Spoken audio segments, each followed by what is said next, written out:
শাড়ি, সুবোধ সরকার। বিয়েতে ৫১টা শাড়ি পেয়েছিল মেয়েটা।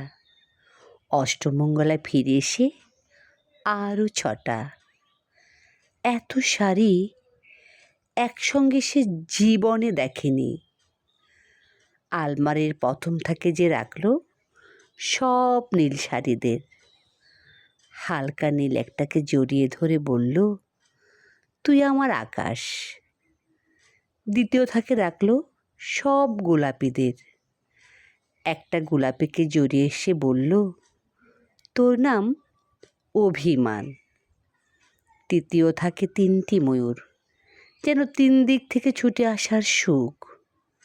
তেজপাতা রঙের যে শাড়িটা, তার নাম দিল বিষাদ। সারা বছর সে শুধু শাড়ি উপহার পেল। এত শাড়ি সে কী করে এক জীবনে পরবে? কিন্তু বছর যেতে না যেতেই ঘটে গেল সেই ঘটনাটা। সন্ধ্যের মুখে মেয়েটি বেরিয়েছিল স্বামীর সঙ্গে চাইনিজ খেতে। কাপড়ে মুখ বাঁধা ৩টে ছেলে এসে দাঁড়ালো। স্বামীর তলপেটে ঢুকিয়ে গেল ১২ ইঞ্চি, উপর থেকে নিচে, নিচে থেকে ডান দিকে, যাকে বলে এল। পড়ে রইল খাবার। চিলি ফিশ থেকে তখনও ধোঁয়া উঠছে।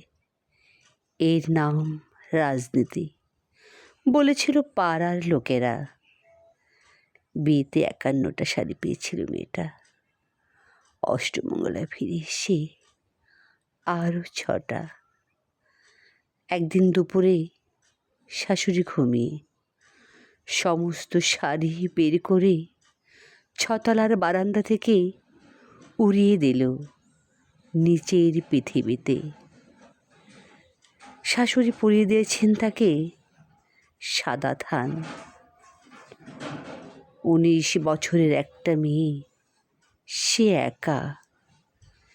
কিন্তু সে ধানও এক ঝটকায় খুলে নিল ৩ জন পাড়ার মোড়ে।